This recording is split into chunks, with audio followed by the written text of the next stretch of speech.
Hello! Welcome to Viking Preparedness. I'm Pastor Joe Fox. This is take 2 because high adventure happened during take 1. Too many different things. I was talking and the chickens, the free-range flock that hasn't heretofore not attacked our tomatoes, began attacking our tomatoes with wild abandon. And so I took you over there to see me shoo them off. Then I came back here and they came back. Then I threw some stuff at them. They ran away and came back. Then I called Sister Kate out here to deal with it. She threw a broom like a spear at them. I thought that was pretty cool. And then I realized that I didn't have the microphone, the lavalier mic, plugged in. And I want you guys to be able to hear. So I just reshot. We're going again. Oh, and I went and got this guy because the next time they come out, I'm going to pop them. You remember. Pink. All right. Where are y'all at on Bigfoot? What do you think about Bigfoot, Sasquatch? That's what I'm going to talk about today. First, I'm going to bend down here and try and get this coffee without knocking over the camera because I am tethered by this thing. All right, let's see. And I tried to be cool. Matter of fact, I'm not going to be. Here's what I'm going to do. I'm going to take it off. I think. Oh my goodness. The things I do for you guys. I'm going to pull it through there. It was up underneath my sweatshirt. And I couldn't move that way, so I moved it. Hopefully we're working. All right, where are you at on Bigfoot? Had a lot of synchronicity with the big hairy thing of late. A couple Vikings have mentioned some things about it. One of you, Viking Heidi, I think she's a Jarl, I'm not sure. She posted in the comment in the community section a video of a guy. I went and tried to watch him. He bored me to tears. Sorry, nothing personal. But he mentioned another website, YouTube channel, called howtohunt.com, which is a YouTube channel. It might also be a web address, but that's the YouTube channel. And it's some guy up in British Columbia who I liked. And I guess he started his channel teaching people how to hunt various things. And he got into Bigfoots, Sasquatch. And he mostly just reads letters from people who write him letters. And I watched about 6 of his videos reading these letters. And I think half of them are full of crap. But half of them are like, has a ring of somebody who believes what they're saying.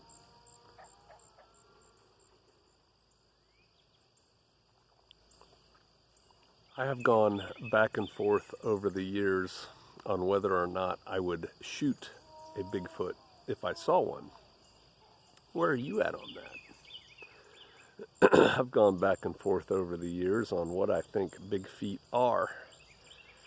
And I told this story, I think, here before. But I'm going to tell you some Bigfoot stories. Want to hear some Bigfoot stories? The first story is my personal story. And it's before I knew anything about Bigfoot, except that they're these big hairy things that people believe in that run around the forest. Whatever. Don't have time for that. Was kind of my whole attitude at the time. And I knew nothing about Bigfoot because I didn't care. So, years ago, it was a day not unlike today, meaning nice blue skies, which was rare because I was in Fort Lewis, Washington, near Tacoma. I had a rare day off. I was in Special Forces at the time. I had a rare day off, weekend off. It was probably a Saturday, just thinking back on how things went back then. And I decided to go hunting. And at the time, grouse and bear were in season. And so I checked out a training area. That's what you do. There's a process, but you check out a training area. And I go out there, and I'm the only one out there. And I'm walking down an old Jeep trail. For those of you familiar with Fort Lewis, now it's Joint Base Lewis McChord. I was near Cat Lake. Cat Lake's a strange place. It's near the Nisqually Indian Reservation, that part of Fort Lewis. It borders it, and it's in what used to be called South Rainier Training Area, which is an expanse of woods, Pacific Northwest woods, big tall trees, dark inside there because of the trees. That at one time, that forest went for miles, tens of miles, all the way out to Rainier, Mount Rainier, in the mountains, all the way up to Fort Lewis. Now it's interspersed with more highways and towns and housing and stuff like that. But anyway, it was a gorgeous day, and I'm out there hunting, and the way I would do it, I'm using a shotgun, because I think in the area I was in, that's what you had to use. And I had probably 4-shot, whatever you shoot grouse with, I don't remember now, it's been years, in the chamber of the gun. And then underneath that, I had 3-inch buckshot, double-aught buck. And then I had in my pocket some slugs. And so my thought was, if I see a grouse, you have to kind of get on it. Boom! And shoot it right away. Bears, they're not, you have time. And I figured if I saw a bear, I could dump it around and then shoot the bear with buckshot. Shotgun training. So I'm walking down this little Jeep trail. There's a swamp off to my right. It kind of rises up to my left, deep woods. And and I'm in a great mood. I'm just happy. I got time off. I get to be out here hunting. It's great. And all of a sudden, all the hackles stood up on the back of my neck. I mean, literally. And it's like, that doesn't happen a whole lot. It doesn't happen in peacetime in Fort Lewis, Washington. And I eased up behind a tree, and I had the distinct impression that somebody was in that swamp over there looking at me through a rifle scope and contemplating whether or not to shoot me. I don't think like this. I don't have thoughts like this. These are not my normal thought patterns. I'm not that kind of paranoid person. But I mean, that's what I got the feeling of. And so I stopped. The tree was, bigger than I was. I stopped at the tree, and then I leaned out, and I did a really heavy scan. I'm trained to observe and to scan. And so I did a very systematic scan. And then I came back, and I turned around, and I looked out the other side of the tree, and I scanned. I mean, I was looking hard for somebody out there, and I didn't see anybody. And I thought, there's nobody out there, I don't think. So I started walking again in the direction I was going, and I felt it again. I got behind another tree, and I'm looking out into that swamp, and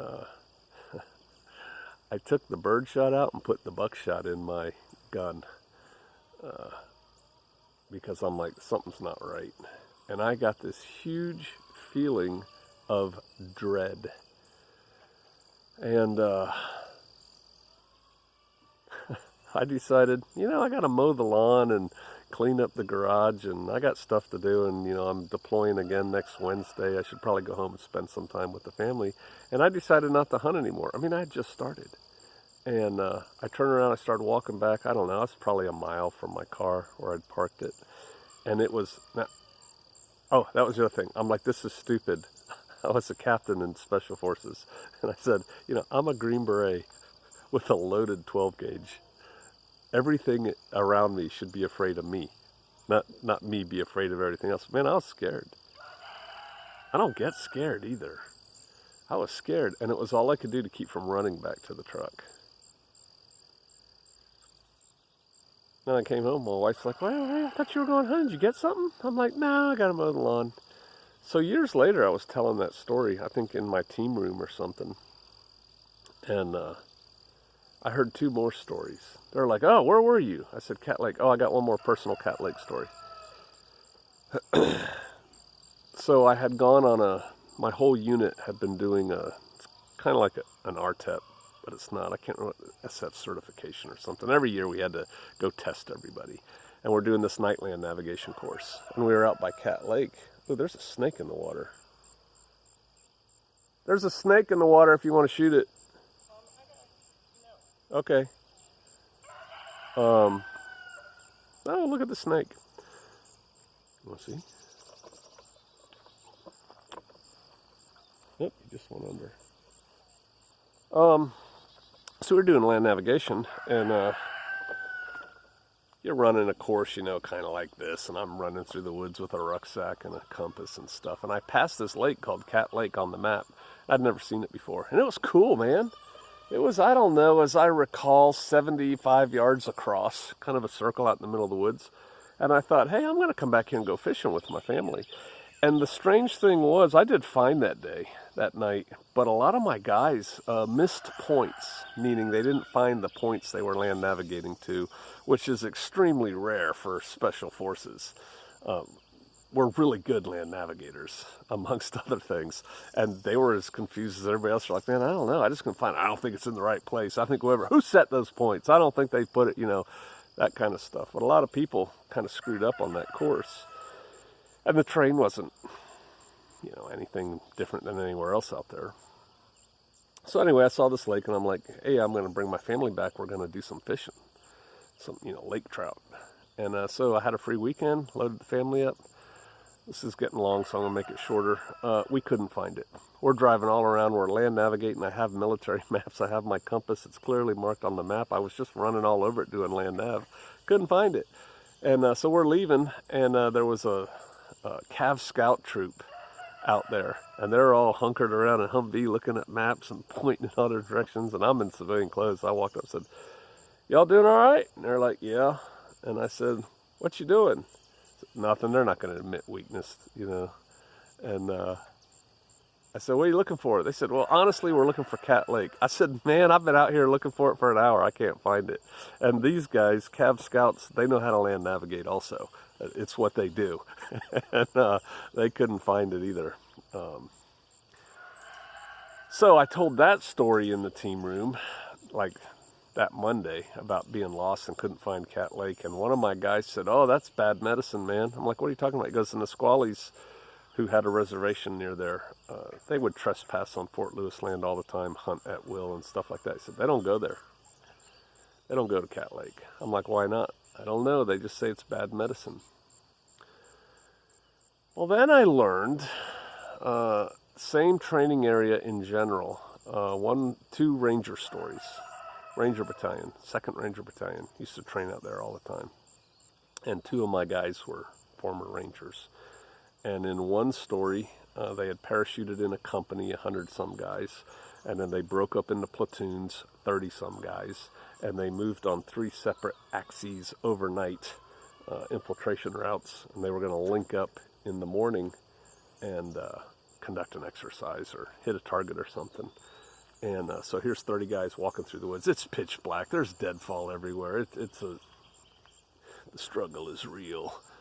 Anyway, while they're walking, they hear next to them in the woods, and they're like, everyone stops, and they hear it go, and then they walk a little bit more, and they hear it again. They walk, and so they huddle, and they're like, man, what the heck is that? It wouldn't be a deer. Deer wouldn't track with you. And then they figured, oh, it's the company XO, the second in command, and he's shadowing us to evaluate us, so let's get him.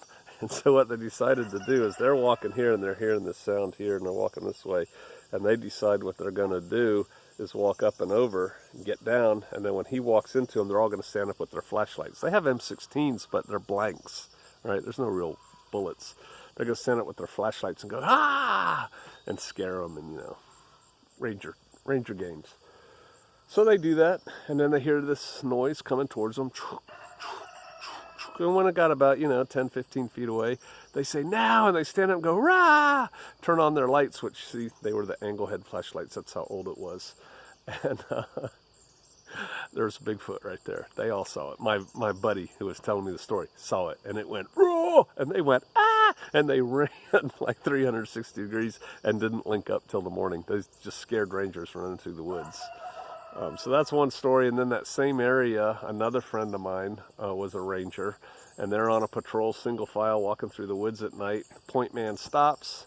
They do that occasionally, figure out a way around something or whatever, but he doesn't start again. And my buddy is like number 2, and he's like, come on, let's go. It's like, He's like, come on, let's go. It's like, no, man, there's something out there. Again, peacetime army, right? He's like, what are you talking about? Let's go. And then they hear in the back, squad leader, let's go. You don't want to tick off your squad leader in the Ranger Battalion.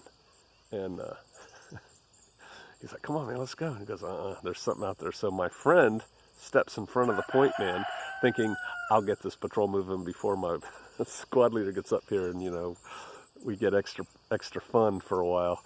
And he said, Joe, when I stood in front of that guy, when I stepped in front of him, I hit a wall of dread. Remember my story? A wall of just scared to deathness. I said, what was it? He goes, man, I don't know. I was just scared to death.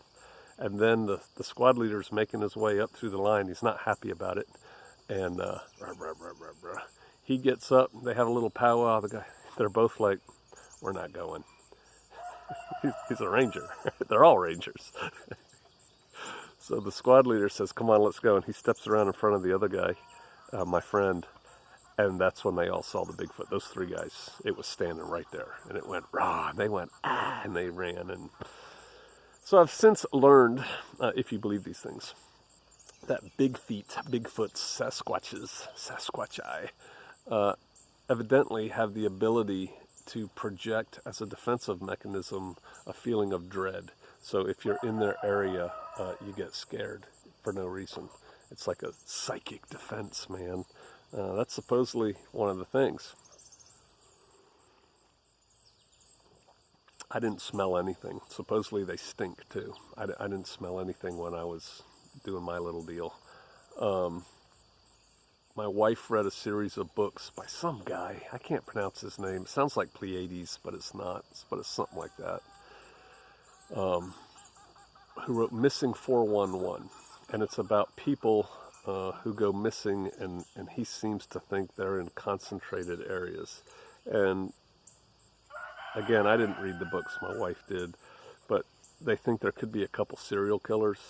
That's their hunting ground, kind of thing. But some of these are really weird, the disappearances, and there's commonalities in them that don't make sense.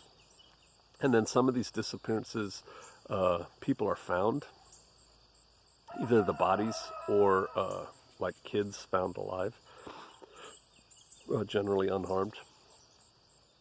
But it doesn't make sense where they find them. I used to do search and rescue, and search and rescue groups, units, know certain things about people, and kids, how they wander. And kids can go a lot further than you think they can, but what they typically don't do when given options and lost in the woods is go up a steep hill, right? They'll go down, because it's easier, lines of drift.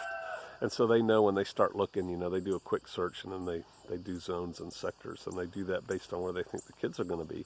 Well, they find people like in weird places that an average lost person wouldn't go.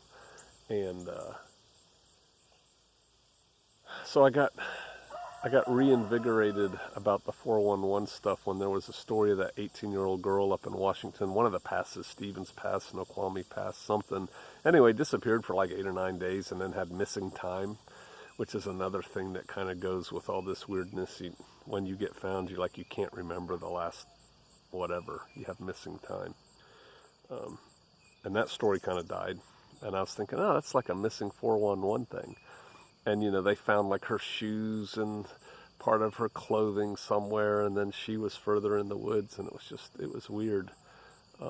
And so then I saw on Netflix, I know we're going long and I'm rambling, but I'm just telling you what I've been thinking about lately. Netflix or Amazon, there was a Missing 411 episode, movie, whatever. So I watched it, and they brought in the Bigfoot kind of connection, which my wife never told me about. I don't know if he makes that connection in his books or not, but intimating that maybe the Bigfoot are disappearing these people. Maybe they're eating them or something. I don't know.